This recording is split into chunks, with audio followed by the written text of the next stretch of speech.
Manga versus anime versus manhwa. What's the difference? Hey everyone. So, I've been meaning to start this channel for a while now, and honestly, I kept overthinking it. But you know what? Let's just dive in. Today we're talking about something that confuses a lot of people when they're first getting into Asian comics and animation, the difference between manga, anime, and manhwa. I know. Some of you are probably thinking, duh, everyone knows this. But trust me, I've had friends ask me about this more times than I can count. So, here we go.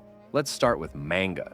Manga is Japanese comics, plain and simple. But here's the thing that threw me off when I first started reading them. They read from right to left. Yeah, the opposite of what we're used to in the West. You literally start from what feels like the back of the book. Manga is usually published in black and white, which actually makes sense when you learn that mangakas, that's what manga artists are called, often release chapters weekly or monthly. Imagine having to color all those pages on that schedule. Insane, right? Oh, and the art style? It's got that distinctive look we all recognize. Big, expressive eyes, dynamic action scenes, those speed lines everywhere. You've got everything from shonen stuff like Naruto and One Piece to seinen titles that are way more mature and complex. Now, anime is the animated version of these stories, and it usually comes from Japan too. Here's something interesting though. Not all anime comes from manga. Some are original stories and some come from light novels or video games.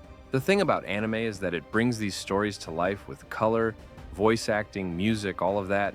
But here's the catch. Anime adaptations sometimes change things from the manga. They might skip arcs, change the ending, or add filler episodes when they're catching up to the source material. I'm looking at you, Naruto filler episodes. Animation quality can vary wildly too. You've got studios like Ufotable making Demon Slayer look absolutely gorgeous, and then you've got some shows that, well, let's just say the budget wasn't quite there. All right, now manhwa. This is where it gets interesting. Manhwa is Korean comics, and they do things differently. First off, they read left to right, like Western comics. Thank God, because switching back and forth was messing with my brain. But here's the game changer. Most modern manhwa is digital and in full color. Webtoons really pioneered this format, and honestly, it's beautiful. The vertical scrolling format works perfectly on phones, which is probably why it's exploded in popularity recently. The storytelling in manhwa often feels different too. They tend to have longer chapters, the pacing can be slower and more detailed, and Korean stories often have their own flavor.